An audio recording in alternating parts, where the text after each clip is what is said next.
Salut! Dans cette vidéo, on va continuer avec le repository et on va voir les méthodes qui vont nous permettre en fait de supprimer des éléments.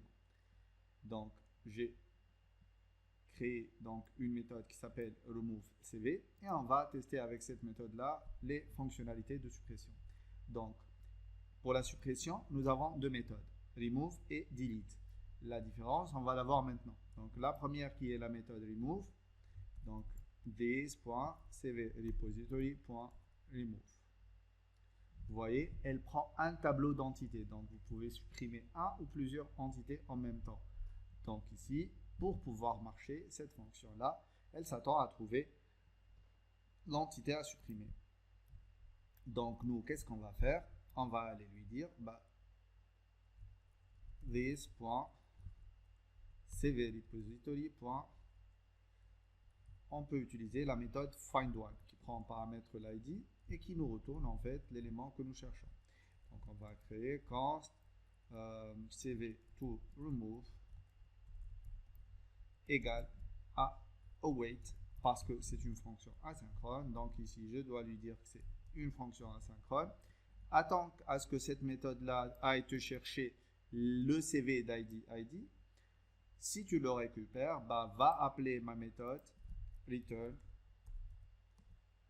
await this.repository.remove cv to remove. Voilà. Là, on voit que il y a la possibilité à ce que cet ID n'existe pas. Donc, on va juste récupérer ce code-là et on va le mettre ici.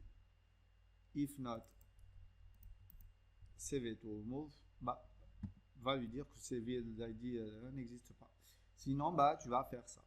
Donc, on va aller tester cette méthode-là. Pour ce faire, déjà, il nous faut créer la méthode au niveau du contrôleur pour créer notre route. Donc, on va lui dire que nous voulons une méthode asynchrone qui s'appellera removeCV. Cette removeCV-là, elle va être associée à la méthode delete. OK. Et maintenant, au niveau des paramètres de cette fonction-là, je voudrais récupérer le param qui va être de clé ID que je vais associer à une variable qui s'appellera ID de type number. Et je voudrais que tu me parses cet élément en entier. D'accord? Maintenant, cette fonction-là, bien sûr, elle devra faire des choses. Elle va aller retourner ce que fera la méthode remove au niveau du CV service. Donc, on va lui passer l'ID et on va tester tout ça. Donc, je récapitule ce que nous avions fait. Au niveau de notre CV service, nous avons créé une méthode removeCV qui prend en paramètre un ID. Cette méthode-là va aller utiliser la méthode remove du CV repository. En allant chercher la définition de cette méthode-là, on voit qu'elle récupère une entité ou un tableau d'entités, d'accord, avec des options de suppression. Et ici, c'est ce que nous avons fait. Ensuite, nous avons donc au départ récupéré l'élément en utilisant son ID. Vérifie si l'élément n'existe pas, on va déclencher une erreur. Sinon, on va supprimer cet élément-là. Donc, on va au niveau de notre TCallNest. On va lui dire que nous voulons créer une nouvelle requête. Ça va être cv remove. On va enregistrer ça. On va aller chercher ce cv remove. On va dire que c'est du delete. Ici, on va lui dire que ça correspond à cette URI, plutôt URL là. Et que ici, par exemple, si je lui passe l'élément 10, elle devrait me retourner can't delete not found. Oui, c'est normal parce qu'en fait, on a oublié au niveau de la méthode de notre contrôleur, de notre handle, de lui dire qu'il y a un certain ID qui va être récupéré et que c'est un paramètre tant qu'on ajoute les deux points. Donc, je reprends, j'envoie. Oui, parce que je pense que le serveur n'a pas encore terminé Voilà, il n'y a pas d'erreur, il n'y a pas de souci. Je réexécute et voilà, le CV d'ID 10 n'existe pas. Je vais aller voir quels sont les CV que j'ai pour le moment. Donc on a 3 CV et un qui se répète qui est celui-là. Donc je vais supprimer le deuxième. Donc je vais lui dire, je supprimer ce CV là, j'envoie. Vous voyez,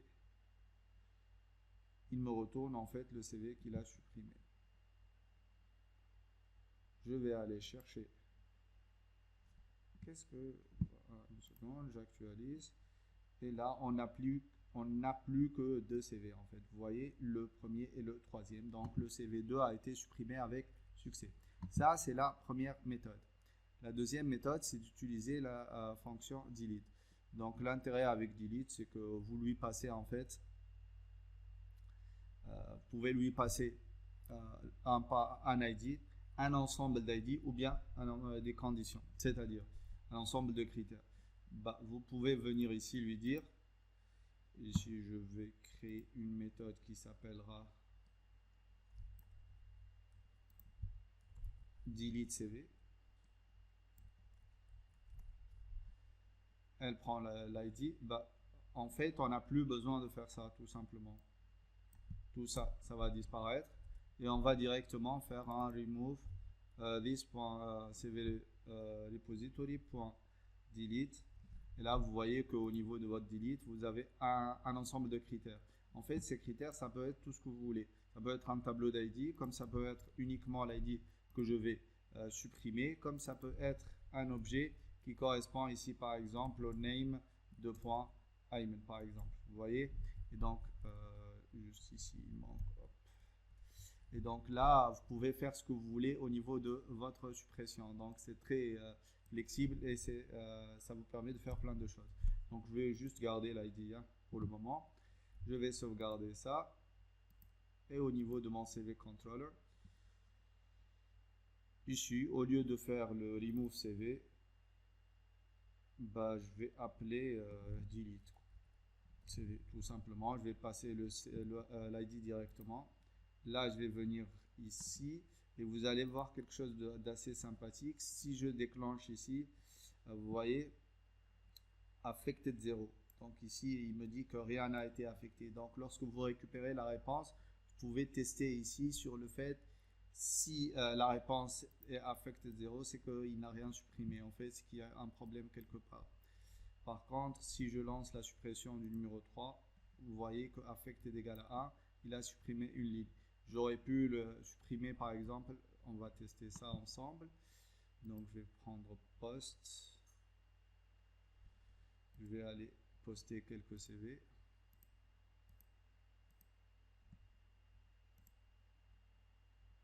Voilà. Et là en fait, j'aurais pu par exemple juste ici pour tester, je vais aller modifier notre code. CVTech, donc c'est quoi les ID que j'ai ajoutés juste pour tester hein. Donc on a l'ID numéro 1, 4, 5 et 4, 5, 6, 7 et 8.